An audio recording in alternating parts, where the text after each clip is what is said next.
Hey guys, welcome to my channel. My name is Oghosa. If you haven't subscribed, make sure you do that. Today we're going to be talking about Halle from Chloe and Halle, or Chloe x Halle, being cast to play Ariel, the Little Mermaid, in the live-action Disney adaptation that is coming up in cinema very shortly, I believe, in 2020 or 2021. Correct me if I'm wrong.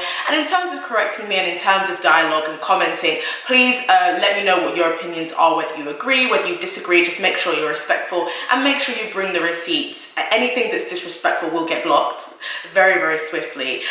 So today we are going to be talking about Halle being cast as the Little Mermaid. Now, I never asparated primarily because we were only shown princesses who looked in a certain way. So I was used to seeing Ariel, like the little white girl with the red hair, and just never questioning it. But when I did see that Halle was cast, I was very, very happy. I was kind of confused because I swear it was supposed to be Zendaya. Don't know what happened there. I guess she got recast and maybe she's working on something else at the same time. I don't know.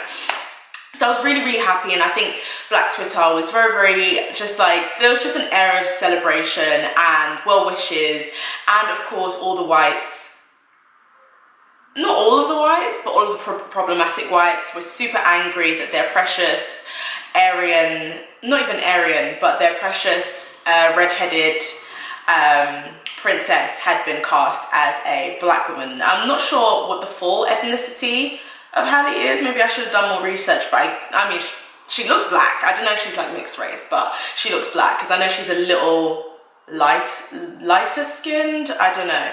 But yeah, she looks black, and it's really amazing that an actor who wears dreadlocks has also been cast. And I don't think that people are talking about that enough. I think that's really cool that her locks will probably be seen in a movie, because, like, you know, Ariel's red hair is just so symbolic of that character. Like, anytime you think of Ariel, you think of her red hair. So it's amazing that locks are going to be shown in a celebratory manner, in a way that's beautiful, in a way that's gracious, because as we know, weirdly enough, with the whole Zendaya debacle that happened a couple of years ago on the Fashion Police, comments being made about her hair smelling of patchouli oil, and just comparisons to you know like just very, very stereotypical comments regarding dreadlocks and Rastafarians and weed, just very ignorant type comments. So it's going to be amazing to see kind of like a restorative process. Now, the whites,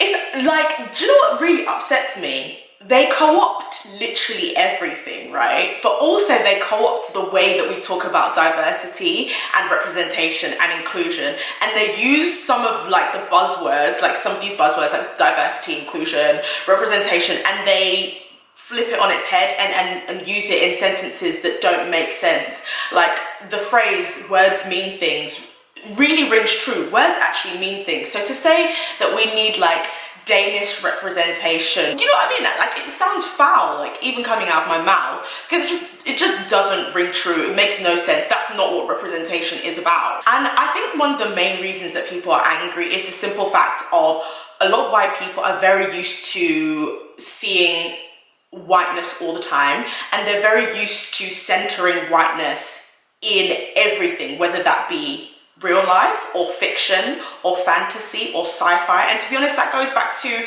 even the similar outrage when John Boyega was cast in Star Wars, and people saying that he couldn't be because he's black, and it's like, it's not real.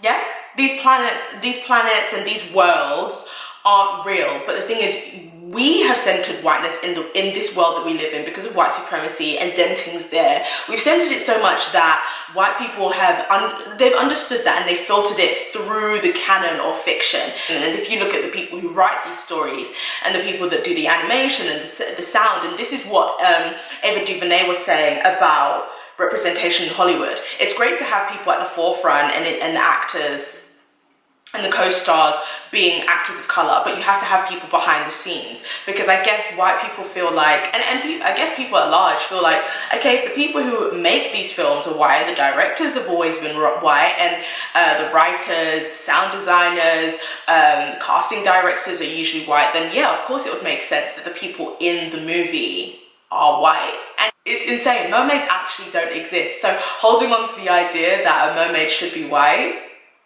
when it's a half woman, half fish, guys.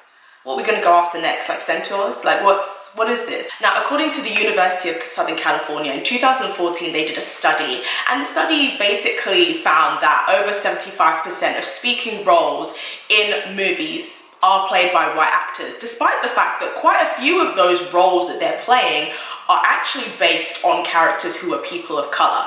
So here's where we get to the crux, right? Because nobody wanted to talk about diversity and inclusion and representation when actors of color and black actors and Asian actors and Latino actors were being played by white actors. Nobody batted an eyelid. Nobody had a problem. It wasn't their personal problem. But now that a part that is based on a fictional character, on a fictional being that doesn't exist, is being cast by an actor of color, now you know what representation is. But you weren't making noise before. Like, how come representation suddenly matters to you? I don't know why, because the internet is actually free. This is not what representation means, guys. If you are, it really is for people who are from marginalized communities or communities that have been stigmatized or mistreated by white supremacy. And this is structural. It goes back to structures at play. Like, it's not just an individual having prejudice against one other individual. It's structures, it's companies, banks, judicial systems, legal systems, governments, police forces. It goes bigger than just the individual when it comes to things like representation, when it comes to things like cultural appropriation. So representation of Danish people, I really don't understand, because to be honest, growing up, especially if you grow up in the West, I can list over 10 folklore, fairy tales, mythologies that are based on Western stories, okay? And that's because they've been pushed through history, through media, even through education. Why do I know all the Greek gods, please? Why? I don't learn the Nigerian gods in school, but I learn the Greek ones. And it's the fact that really the representation doesn't apply here, because we've constantly been exposed to a lot of these stories. And they have been placed in front of us in the media. We have seen films about Arthur, we've seen films about Zeus, we've seen films about Hercules, we've seen films about all of these different stories from Europe, especially when it comes to folklore and fairy tale. But we don't actually see that many when it comes to Native American folklore stories, when it comes to African folklore stories, when it comes to Asian folklore story. I mean, they had Mulan and they ruined that, and they kind of like put dragons and a hot general into it, when really actually the story was supposed to be about Mulan. Don't get me wrong, those bops are hard and that general was fine, but the story was actually supposed to be about Mulan. So there are like a plethora, if you will, of white actors who have consistently taken the role of characters of color. And this is people who are fictional and non-fictional, like real life people of color have been played by white people. There was no energy then, but there's gonna be energy now. So let's go through them, shall we? Benedict Cumberbatch, as much as I love him in Sherlock, played the role of an Asian character in Star Trek. Angelina Jolie played the role of an African-Cuban woman in a movie. They even added curls to her hair. Tilda Swinton played the role of an Asian character in Doctor Strange, and when she was confronted about it, she stood her ground. Ben Affleck played the role of a Latino man in the esteemed film Argo. I'm ashamed to say that I had no idea about this. Mickey Rooney as Mr. Yunioshi, and Mickey Rooney's acting mate, Judy Garland, has also acted in blackface. Laurence Olivier literally acted in blackface to play Othello. The character is literally black. Just find a black guy to play Othello.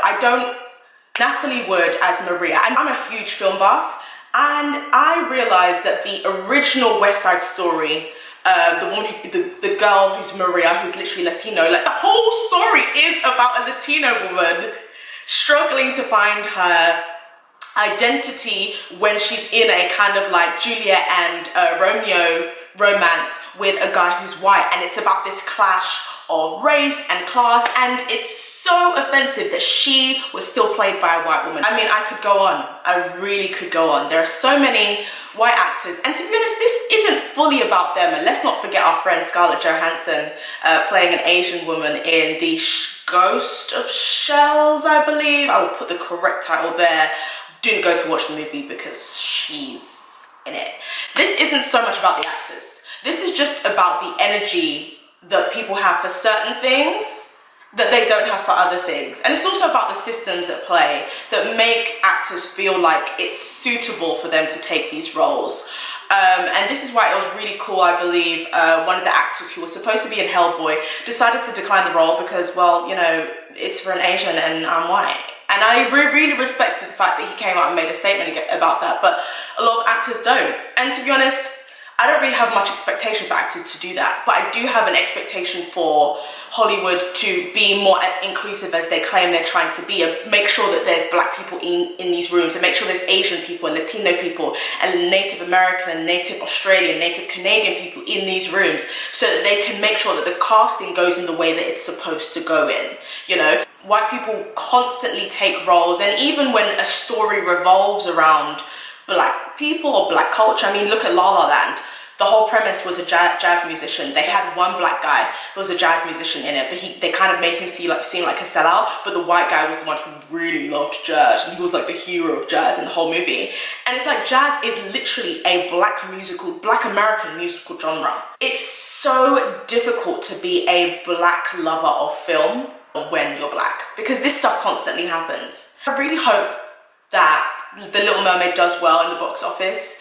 As a lot of the legends say, like, this is all about coins. It's all about, if movies with black people do well, then they start hiring more black people. And this has been something that they've been doing for years. This is what happened with Richard Pryor. As soon as Richard Pryor was doing really well in movies, they started booking him more, and they started literally creating roles for black people. It's not really because they cared about black people. They just wanted to make sure they got the coin, because they knew that certain black people were pulling in cinema goers.